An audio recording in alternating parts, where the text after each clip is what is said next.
Welcome प्यारे साथियों, स्वागत है नई क्लास में। देखिए आज हम बात करेंगे एनटीपीसी एग्जाम सेंटर को लेकर। देखिए जैसा कि आपको पता है अभी ग्रेजुएट लेवल के लिए जो यहाँ पर फॉर्म फिल हो रहे हैं और अभी 21 सितंबर के बाद जो है 12th लेवल की वैकेंसी आने वाली है। तो सभी के मन में एक ही डाउट है कि सर हमारा एग्ज़ाम सेंटर कहाँ जाएगा। इतने कमेंट मुझे यहाँ पर देखने को मिले और व्हाट्सअप नंबर के ज़रिए भी मुझसे यही पूछा गया कि सर एग्ज़ाम सेंटर के बारे में क्लास प्रोवाइड कराइए। तो आज हम यही बात करने वाले हैं, एनटीपीसी एग्ज़ाम सेंटर कहाँ जाएगा, एग्ज़ाम सेंटर कैसे मिलेगा, जोन के अनुसार तय होगा क्या। एनटीपीसी वाले अभ्यर्थी समझ लो। जी हाँ दोस्तों, आपके लिए समझना बहुत ही अनिवार्य है कि आपका एग्ज़ाम सेंटर किस तरीके से रहेगा, कि जोन के अकॉर्डिंग एग्ज़ाम सेंटर दिया जाता है।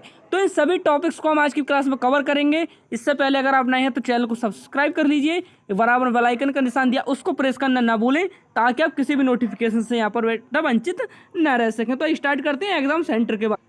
देखिए आप सभी के मन में एक ही डाउट रहता है कि क्या सर एग्जाम सेंटर जोन के अकॉर्डिंग दिया जाता है। तो यह फर्स्ट बात आप समझ लीजिए, ऐसा बिल्कुल नहीं है, जोन के अकॉर्डिंग आपको एग्जाम सेंटर नहीं दिया जाता है। देखिए जैसा कि पिछले पेपर हुए थे आपके 2019 में सीबीटी बन हुआ था, तो उसमें देखा था कि ज़्यादातर बच्चों का जो एग्जाम सेंटर था वो होम एड्रेस पर रहा था, होम एड्रेस पर एग्जाम सेंटर रहा। लेकिन हम ये नहीं कह सकते कि सभी का होम सेंटर पर रहता है। मैं आपको कुछ केसेस बताऊंगा किस अकॉर्डिंग आपका एग्जाम सेंटर एनटीपीसी में तय किया जाता है। मान लीजिए आप यूपी राज्य के रहने वाले हैं और यूपी में हम यहाँ पर एक जिला पकड़ लेते हैं बरेली।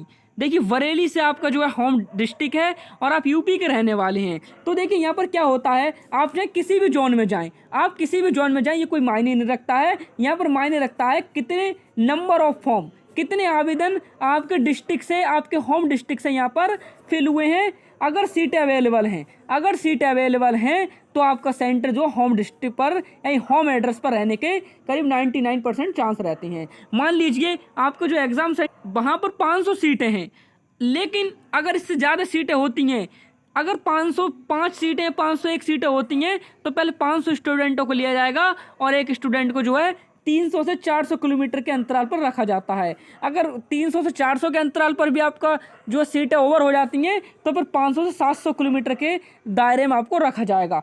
तो देखिए यहाँ पर जो फ़ायदा मिलता है वो फीमेल अभ्यर्थियों को फ़ायदा यहाँ पर मिलता है। मान लीजिए अगर 500 सीटों की जगह है तो यहाँ पर पहले जो मौका दिया जाता है वो महिला अभ्यर्थियों के लिए मौका दिया जाता है, क्योंकि महिला अभ्यर्थियों को होम डिस्ट्रिक्ट देने के ज़्यादा चांसेस रहते हैं। देखिए कुछ राज्य हैं हमारे यूपी, बिहार, राजस्थान। देखिए इनमें क्या होता है, इनमें रेलवे के ज़्यादा फॉर्म अप्लाई होते हैं, तो यहाँ के स्टूडेंट को जो है इधर उधर भटकना पड़ता है। इनको जो है हो सकता है कि उत्तर प्रदेश हैं तो इनका हो सकता है दूसरा स्टेट भी मिल सकता है।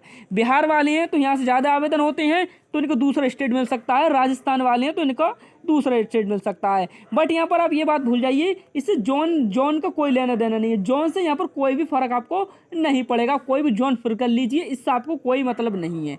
ठीक है, जोन चेंज कर रहे हैं आप, उससे भी आपको कोई फ़र्क नहीं पड़ेगा। आपको जो एग्ज़ाम सेंटर है वो मैटर करता है नंबर ऑफ फॉर्म पर, कितने आवेदन आपके होम डिस्ट्रिक्ट से यहाँ पर हुए, यानी होम एड्रेस से आपके सेंटर यहाँ जो है आवेदन यहाँ से मांगे हैं। इन चीज़ों पर आपको जो है सब तो परेशान होने की कोई आवश्यकता नहीं है। यही मेन पॉइंट थे आपके लिए। तो अब निश्चिंत होकर अपना एनटीपीसी का आवेदन करा लीजिए।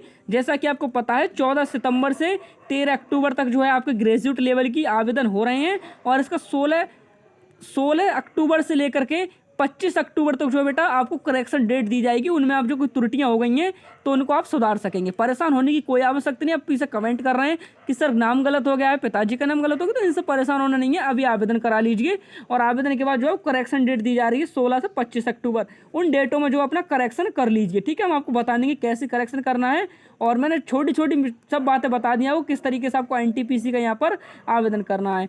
तो आपको सबसे पहले ये समझना है कि हम सितंबर में अपना जो है एनटीपीसी का यहाँ पर आवेदन अभी से करा लीजिए। ठीक है, ज़्यादा लंबा मत खींचिए। हो कि आप सोचें कुछ स्टूडेंट ऐसे हैं, बार बार बता रहा हूँ आपको, वो सोचते हैं जो एनटीपीसी का आवेदन ग्रेजुएट लेवल का और 12th लेवल का जो है एक साथ ही आवेदन करेंगे। तो ऐसा मत करिए। अभी जो आप यहाँ ग्रेजुएट लेवल का आवेदन कर दीजिए, उसके बाद जो है 12th लेवल का आवेदन कर दीजिए। ठीक है, कुछ स्टूडेंट बहुत ही आर्थिक स्थिति उनकी थोड़ी कमज़ोर है, तो देखिए 500 रुपये अगर ओबीसी और जनरल कैटेगरी से हैं तो 500 रुपये फीस है, अगर SC ST से हैं तो 250 रुपये फीस है।